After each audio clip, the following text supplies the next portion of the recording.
আসসালামু আলাইকুম। আশা করি মহান আল্লাহর রহমতে সবাই ভালো এবং সুস্থ আছেন। একটা মানুষ দেখতে পুরোপুরি স্বাভাবিক। অফিস করছে, বন্ধুদের সাথে আড্ডা দিচ্ছে, পরিবারের সাথে সুখের সময় কাটাচ্ছে। কিন্তু তারপরেও এই মানুষটার শরীরের ভিতর একটি ঘাতক ভাইরাস বসবাস করতে পারে। যে ভাইরাসটি নীরবে তার লিভারের ক্ষতি করে চলছে। সেই ব্যক্তিটি হয়তো নিজেও জানে না সে কত বড় বিপদের মধ্যে আছে। আর সেই নীরব ভয়ঙ্কর ভাইরাসটির নাম হচ্ছে hepatitis B virus. Hepatitis B এমন একটি ভাইরাস যা বছরের পর বছর কোনো লক্ষণ ছাড়াই মানুষের শরীরে থাকতে পারে।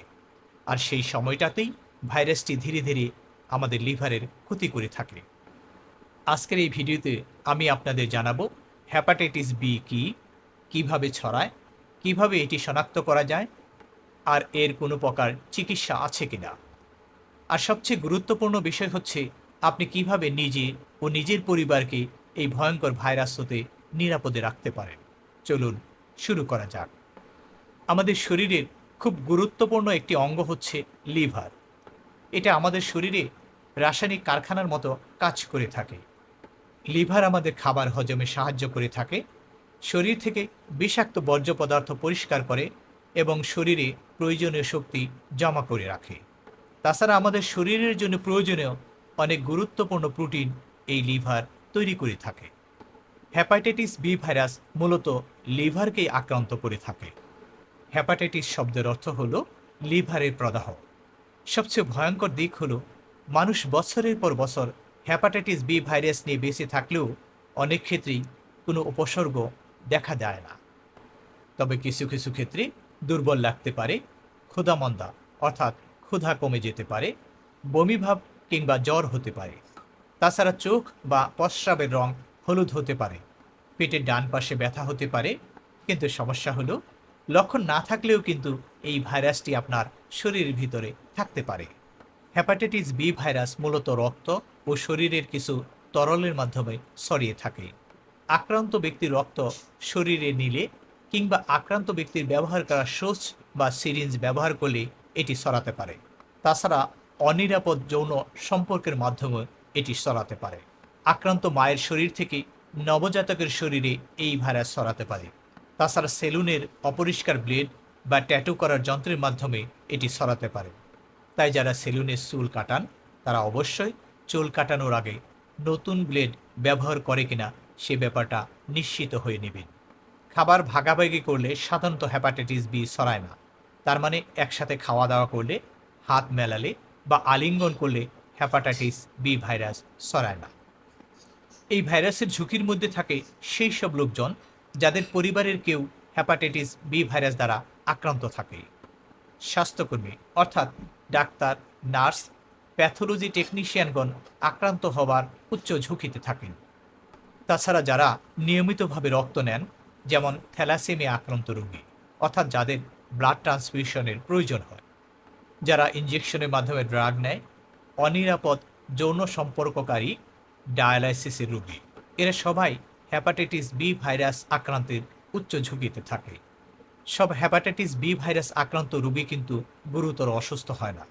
তবে কিছু মানুষের ক্ষেত্রে এটি দীর্ঘমেয়াদে লিভার সিরোসিস, লিভার ফেইলিউর, এমনকি লিভার ক্যান্সার পর্যন্ত ঘটাতে পারে। আমি তো ভালো আছি, এই চিন্তাটাই অনেক সময় বিপজ্জনক হতে পারে। তার জন্যে কিছু ল্যাবরেটরি টেস্ট করে আপনার মধ্যে হ্যাপাটাইটিস বি ভাইরাস আছে কিনা সেটা নিশ্চিত হওয়া উচিত।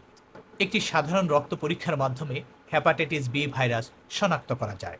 এর মধ্যে সবচেয়ে পরিচিত টেস্টটি হল এইচবিএস-এজি টেস্ট। চিকিৎসকের পরামর্শ মতো আরও কিছু টেস্ট করার প্রয়োজন হতে পারে, যেমন HBV DNA test, liver function test এবং লিভারের আল্ট্রাসোনোগ্রাফি। এতক্ষণ তো হতাশার কথাই বললাম, তবে এই হতাশার মধ্যে আসার কথা হলো হ্যাপাটাইটিস বি ভাইরাসের চিকিৎসা আছে। অনেক ক্ষেত্রে শরীর নিজে নিজেই ভাইরাসকে নিষ্ক্রিয় করতে পারে, আবার কিছু কিছু ক্ষেত্রে রোগীর দীর্ঘমেয়াদী চিকিৎসার প্রয়োজন হয়।